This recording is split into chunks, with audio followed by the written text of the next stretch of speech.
All right, last week was the opening of the Olympic Games. And as is often the case with the opening of the Olympic Games, they created some controversy. None of you know what this is about, right? One of the ones was that people were particularly up in arms about was what many people said was a mockery of the Last Supper, the painting that Leonardo da Vinci had painted when it came to the Christian faith. Other people said that the way they did certain things, they said it was kind of an allusion to the Pale Horseman and death. Some people just were bothered by the general tone of the entire ceremony. So let me ask you a question. If you even pay attention to this sort of thing, okay? Were you offended? Did you post about it, or did you like someone else's post about it? Did you see the criticisms? I mean, they came in from all over the place. There were Christians from all over the world. There was governments that actually criticized it. Were you happy about that? Were you frustrated that there were certain governments and politicians that said nothing? You know, it's an interesting thing. The number of Christians in the world today is the highest it's ever been. And it's some estimates say that there are over 2 billion Christians in the world. In fact, if you think of that in ratios, like in the years after Jesus' death, there was like one follower of Jesus for every 1,000 persons. Today, it's more like 1 in 4. 1 in 5. And so the proportion of people that say they follow Jesus is the highest it's ever been. And yet, doesn't it seem that with every passing year, those who believe in Jesus are more the minority? Doesn't it kind of feel like that? You know where what we value is under attack? This is crazy stuff. 2024, an article by Christianity Today from last year, from 2023, estimates that there are between 350 and 400 million followers of Jesus who live in places with extreme levels of persecution. I mean, this is not just being criticized, like we see with the Olympic Games, but physical violence, death, where the government is systematically opposed to you. Can you imagine living in a place where the very people that you would count on to protect you are the agents of your abuse and your attack? In 2023, last year, and this comes from a group called Open Doors, and they're very, very conservative in their estimates, so the numbers are likely a lot higher, but they know of 5,000 deaths for following Jesus, at least 5,000 people being abducted, churches being closed and torn down, and 250,000 people who were displaced by being forced to leave their homes or go somewhere else or go into hiding because they followed Jesus. Even in our country, if you think about it, where we've had centuries of freedom, and we can see this in every election cycle, kind of goes around and comes around, there's this deterioration of public sentiment towards people that say they are followers of Jesus. And we see it in the entertainment, we see it in the media, and you can see it, right? People think it's weird. If you said you should wait till you're married to be sexually active, they'll look at you and go, are you crazy? What's wrong with you? I mean, it is completely now that we think the opposite. Theft is rampant. It's actually considered acceptable. It's just part of what you do. There are entire websites in our culture devoted to helping people cheat on their spouses. Tens of millions of unborn children are murdered under the umbrella of women's rights. And the idea that Jesus is the only way to God is seen as arrogant, intolerant, and hostile. And trying to tell other people about it, including your kids, is brainwashing. So, are you angry? Are you frustrated by this? Does it shock you? Do you live in your own little bubble where you honestly don't care? You don't pay attention to anything that's happening around you? Like, where do you land with all this? We've been taking this journey through 1 Peter, a letter that he wrote to some churches, people scattered around the world, and it was preserved for us. We now call it the book of 1 Peter. And one of the themes, if you've been with us, this entire letter, is how followers of Jesus, we live in a world that isn't necessarily conducive or accepting of how we live. And he, if you remember, if you stayed with us, he's written to them that your identity is not wrapped up in the world, it's wrapped up in Jesus. And what he wants us to do is live good lives where we love other people, where we engage with the culture, even when it's completely countercultural, when it's completely opposite of everything that what the world around us does. And it's all because of the example that Jesus made in living and dying and being raised from the dead on our behalf. And so he's been encouraging this, and now he's starting to wrap the letter up. We're almost in the last week of this. He writes something I think that's as applicable today as it was 2,000 years ago. And it starts up like this. Dear friends, do not be surprised at the fiery ordeal that has come on you to test you as though something strange were happening to you. All those things I just told you about the world and what is going on, are you surprised? Because Peter says, why? Don't be surprised. Expect it. It's going to come. Which seems like terrible news. I mean, does that make you feel all happy? Like, woohoo, right? In fact, did you know, like, suffering is probably the number one reason that people abandon their faith? Because it goes all the way back to the Greek philosophers. There's a philosopher named Epicurus, and here was his reasoning, and this has been brought up by atheists in the years since. He said, look, God can't be a real thing. Because if God was all-powerful and all good, there wouldn't be suffering. So if there's suffering in the world, either God isn't strong enough to stop it, right, not powerful, or he doesn't want to, which means he can't be all good. You ever had thoughts like that? Do you have anything roll through your brain where you began to wonder, what is going on? And Peter, who's dealing with people who deal with this every day, says, look, suffering and this expectation of the world being against you does not have to shipwreck your faith. It really doesn't. And so what we're going to look at this morning is this whole idea is we can trust God when it appears to make sense not to. We can trust God. Even when everything around us says, I don't know if that's a smart move.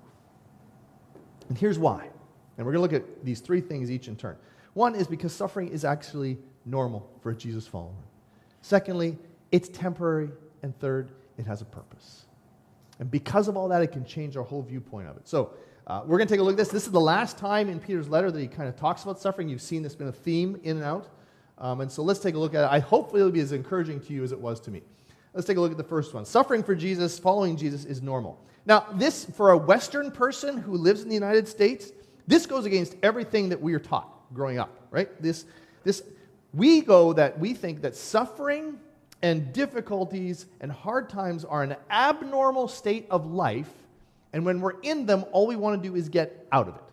And you know this. It's in the fabric of our society, because we are supposed to have the freedom for life, liberty, and the pursuit of happiness, right? Everything we do, our entertainment, the things we do, our hobbies, our jobs, they're designed with this idea of making us happy, worry-free, carefree, relaxed. And when this isn't the case, we feel compelled to fix it. There's something wrong. I have to get back to being happy. I'm not happy right now, right? Just listen to the advertisements. They'll tell you, hey, you have a right to be happy. I mean, it's just how we think. And so this idea where Peter says, hey guys, don't be surprised at these ordeals that are coming in. The fact that you're suffering, this should not be a shock to you. It's normal. Now, if you're honest, because you guys are smart, how many of you ever had this thought? Like, you would never accuse God of anything, but you find yourself saying, God, what's up? Why do I seem to be taking hit after hit? Why? I mean, I just can't get past this. Life is miserable. And just when I think I'm getting over this, then the next thing happens. Then when this happens, then this happens. God, I'm trying to be good. I mean, I'm trying to follow you. I'm doing all the right things, and I'm being part of church. I'm trying to be involved. I'm living generously. I'm even doing my devotions most days. God, what is wrong? Anybody ever had that? The answer is that whole statement is the essence of religiosity. It's every religion in the entire world that's ever existed from the start of time is based on this transactional nature of, I do this, makes God happy, whatever God that is. God will turn around then and bless me. Right? That's the transaction of religion. If I do all the right things, I get all this stuff back. It was the essence. The whole Greco-Roman culture that Peter's writing into, that's what they did. It's actually why they were so offended that Christians wouldn't worship all the gods, because they're like, you're going to tick them off. Like, just worship all of them, then they'll all be happy with you. We don't want you to wreck it. But in reality, what Peter says is, all those things that we just talked about that are happening around the world to followers of Jesus, it's normal. It's expected. And people are opposed to Jesus for all kinds of reasons. It could be their ideology. Maybe they had a bad experience, in the past. Think the whole Roman Catholic, scandals with their clergy and everything. It could be that they've just experienced rude Christians, or maybe they don't want it to be true because they're going to have to change how they live. I don't know. But he says, regardless of what it is, this is a normal thing. But, and this is what Peter says, not all suffering is equal. So there's a couple of things to pay attention to in here. Here's the first. You have to actually pay attention to what's causing your suffering. Suffering is normal, but not all suffering is the same, right? And he says, he's calling his readers, I want you to assess why you're suffering.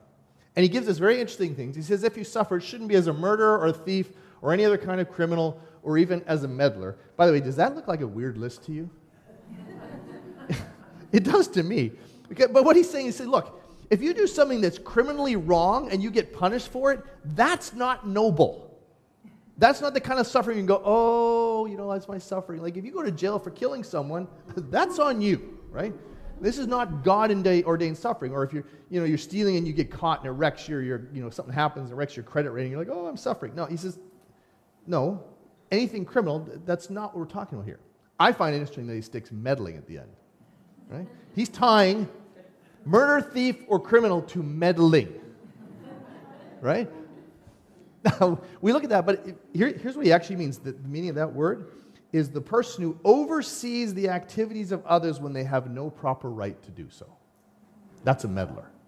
And you all know how this works because, we obviously suffer. If you kill someone, you get caught, you go to jail, there's suffering.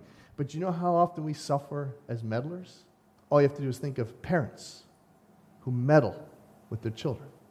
And they end up estranged, and they have no relationship. He says, look, yes, you're going to suffer. It's normal, but you got to pay attention to why, because that should not be why you suffer. You're going to suffer anyway. Don't do that. That's why he's been telling them, live this good life. Because when he says to suffer as a Christian, what he's really talking about is one of two things. You're either suffering for being a Christian. Right? This happens all over our planet. There's countries where it is illegal to follow Jesus, right? If you're in North Korea, if you're in some of the Middle Eastern states, you decide to follow Jesus, you keep it quiet because it's actually illegal. You could suffer if someone just found out about it. Or it might be just suffering because you live like a Christian in your lifestyle. You make decisions, you make choices that are consistent with following Jesus, and society doesn't like it. And what Peter's saying is, guys, that's normal. And if you're suffering for those reasons, take a deep breath and relax. He goes on to say why that's the case. And he says, look, inasmuch as you participate in the sufferings of Christ, but rejoice, he says, which none of us ever do. I have never met someone yet who is suffering who said, oh, God is so good, I'm having a great day, right? Usually you see people kind of like, oh, I'm trying to bear up. But he says, look, I want you to rejoice. You're participating in the sufferings of Christ. So you may be overjoyed. If you're insulted, you're blessed. What is he saying? He's saying, look, suffering is normal.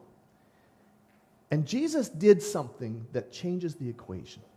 And we're going to celebrate this later. Jesus suffered for doing nothing wrong, was killed for just being who he was.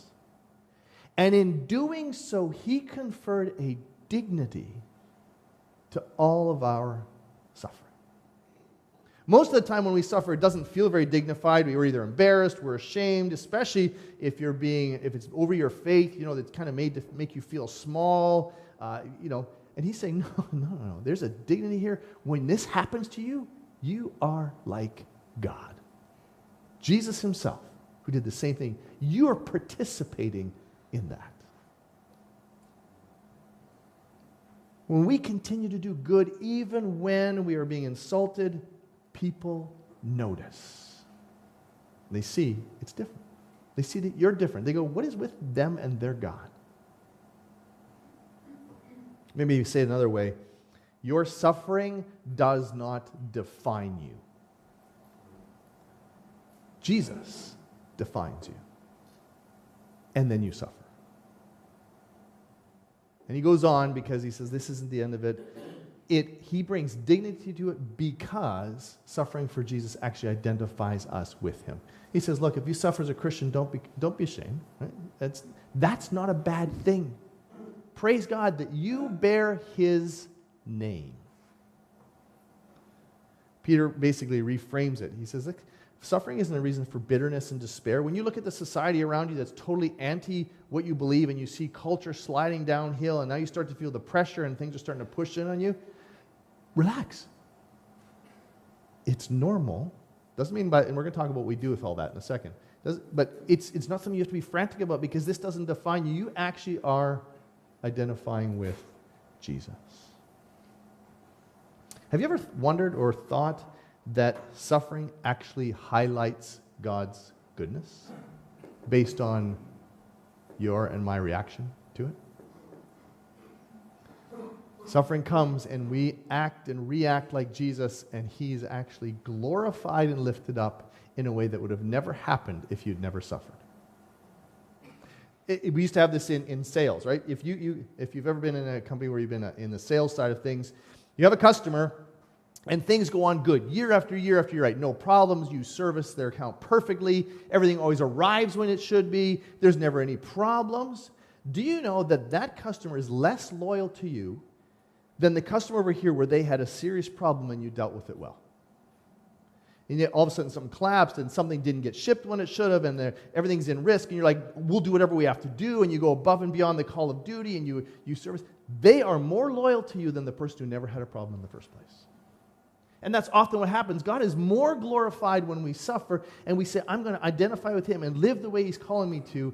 That brings more glory to God than if we were to just sail through life with never a problem. Now, the reason why this isn't bad news is this. Suffering is temporary. It's number 2. It's normal, but it is temporary. Because Peter goes on to say, look, with all this going on, he says, for it is time for judgment to begin with God's household. And if it begins with us, what will be the outcome for those who don't believe? Peter's saying, look, there is a judgment coming. This is not the end. And so what he's referring to here is this idea that while suffering is normal, it was never supposed to be normal. Like we say it's normal, like death and suffering and all that stuff, because it's normal in the sense that everybody gets it, right? Everybody experiences this. No one gets away from not having it. But if you think back to God's original design, when he created the world in the garden, suffering was abnormal. It was never supposed to be the case. So, think about it from Jesus' perspective. When Jesus came, and he talked about bringing the kingdom, when he was healing people, he was not taking what was normal and making it abnormal in the healing. He was taking what was already abnormal and making it normal. Because normal in God's kingdom is not death, not sickness. But until he fixes it all at the end, we're going to have it. That's why it's normal in our experience today.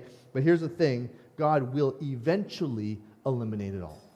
You know this. Look at this. Revelation.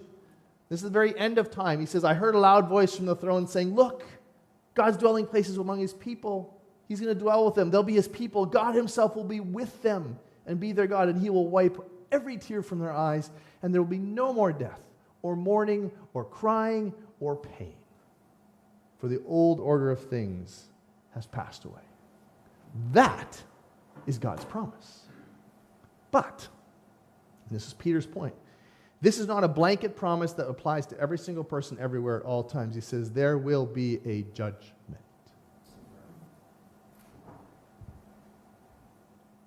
Peter makes it clear that when the world is done, there will be a judgment, and everybody will be judged, and that includes us. Right? There's this, like when we come to know Jesus, we follow Jesus, we accept him as Savior of our life, we confess our sins, we invite him into our lives, we say, look, I want to become a follower of Jesus. The Scripture is clear that we are no longer condemned, right? We have no condemnation. But that doesn't mean there won't be a judgment. In fact, Peter says not only will there be a judgment, it's going to start with you guys, because you're his. It starts at home. Before God judges the ones outside the family, he's going to judge the ones inside the family. And the only way this works for you is when that time comes that he sees you through the lens of Jesus.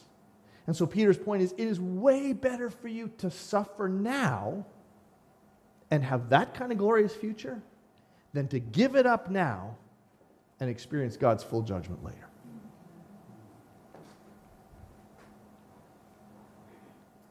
Even though the world makes it difficult to respond this way, that's what we're supposed to do. And think about this, by the way. It's difficult to live for Jesus in a society that generally just doesn't like or agree with us. Can you imagine how difficult this is in other cultures today? He's saying, look, it's better to suffer a little bit now than become those that walk away from their faith or who reject Jesus and suffer the ultimate judgment. Paul actually says it this way. Paul, a guy who wrote a lot of the New Testament, he said it this way. He said, I consider that our present sufferings are not worth comparing with the glory that will be revealed to us. This is a guy who got beaten almost to death twice, shipwrecked twice, chased out of cities, stoned almost to death, and he's like, no big deal. Not compared to what's coming. I mean, it is a big deal, and if we had that happen to us, we'd be a wreck, but he's saying, but compared to what's coming, not a big deal. He goes on in Corinthians, he said, for our light, again, think of what's happened to him. He says, our light and momentary troubles are achieving for us an eternal glory that far outweighs them all. Our suffering is normal, friends, for Jesus, but it is temporary. It is not permanent. And he's saying, you need to hold up under this, because when you do, there will be a judgment, and you'll be on the right end of that judgment.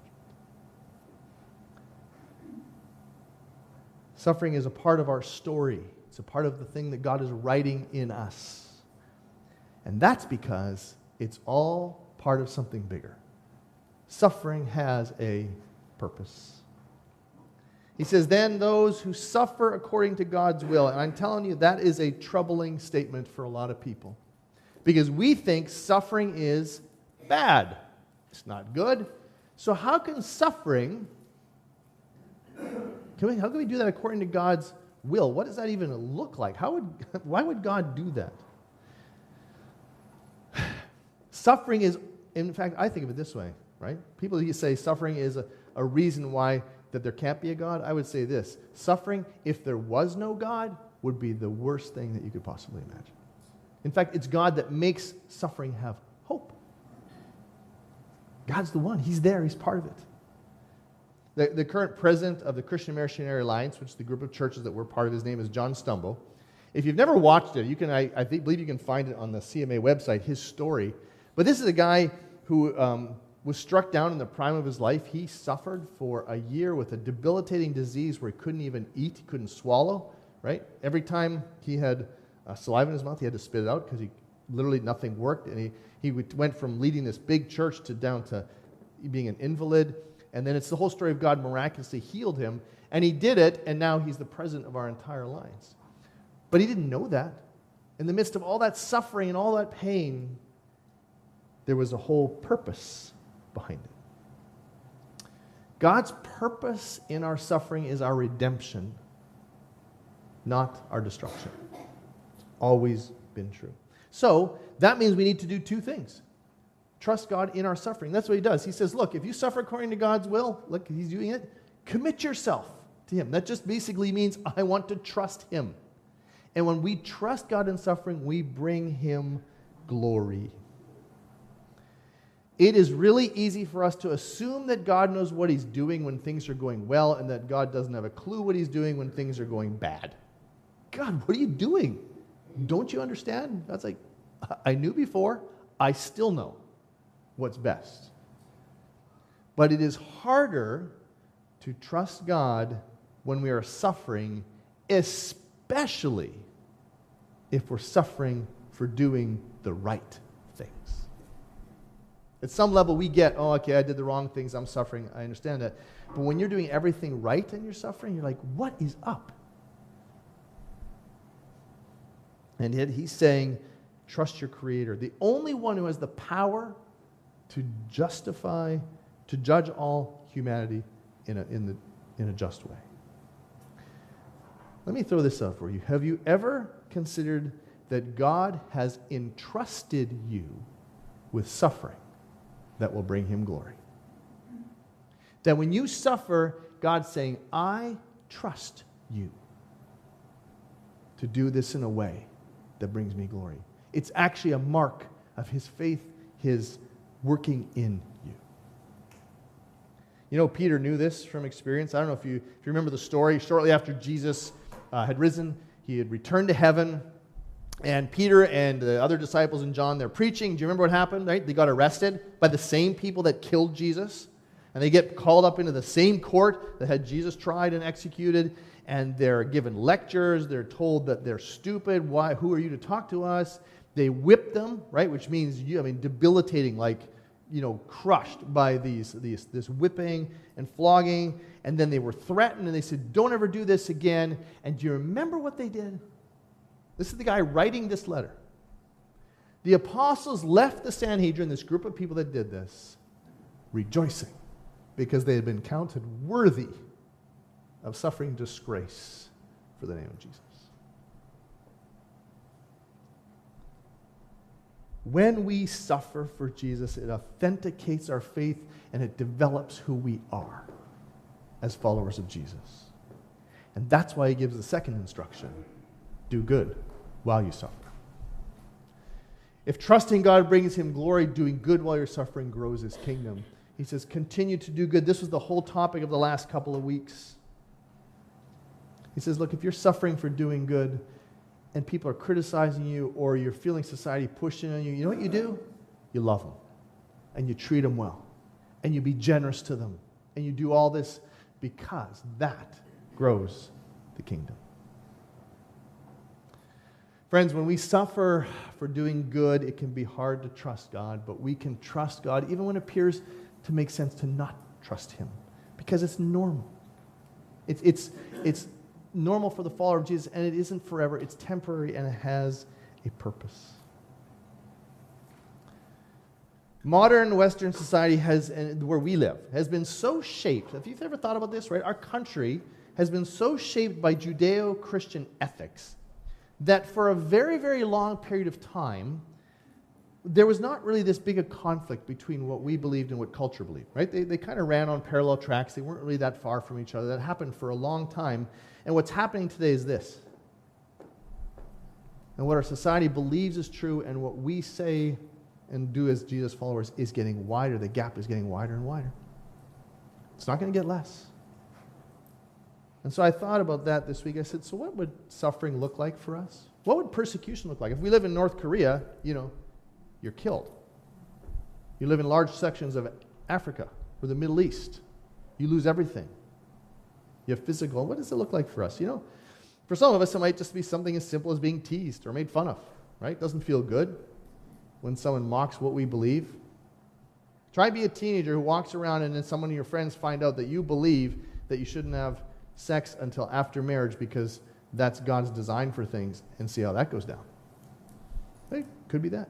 It could be being ostracized. There are people that when they come to know Jesus, the rest of their family says, you're just so weird, right? You don't get invited to quite as many things. You don't get invited to go out on certain things. You kind of get pushed off to the edges. That could happen. Could be economic hardship because you say, I'm not subscribing to the way of the world. I'm not cheating. I'm not doing that. I'm living the way of Jesus, and that means I'm not cutting corners in my job. I'm not going to lie to my customers. Maybe it's just the time and energy being used up for Jesus, or maybe perhaps it's coming sooner than we think that our beliefs and our actions will result in a lot more. I don't know. We tend to pray regularly for the right political party to get voted in, for the Supreme Court to make the right decisions. We long for this return to values in our country. What if God doesn't want everything to be okay in this country? What if He's letting all this happen because He knows that the best way to strengthen and grow His kingdom is to force His people to fully commit even if it costs them? What if He wants us to advocate for the unborn, the immigrant, and for families, but to do it with grace and love in the face of fierce opposition? What if He desires for His people to pick up their cross and follow Him, and He's actually letting us see what this really looks like? What if our potential and future suffering is the vehicle that He will use to hasten His return? What if our love and grace to those who disagree with us and can't stand us will make a bigger difference in the world than we could possibly imagine? How might that shape our prayers and our behavior when we suffer?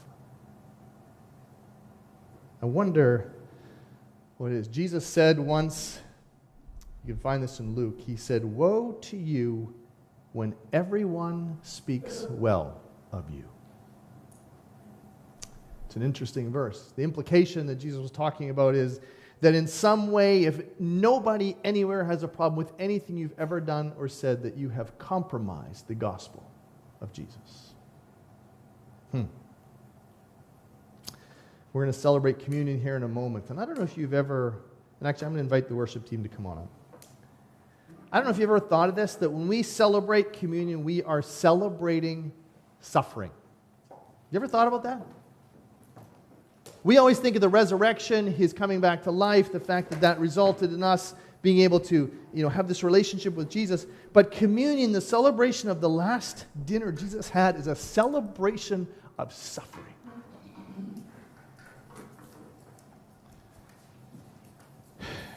It's the reminder that He suffered and that we as His followers are to be like Him. Again, it doesn't mean we go seek it. It just means we shouldn't be surprised when it happens.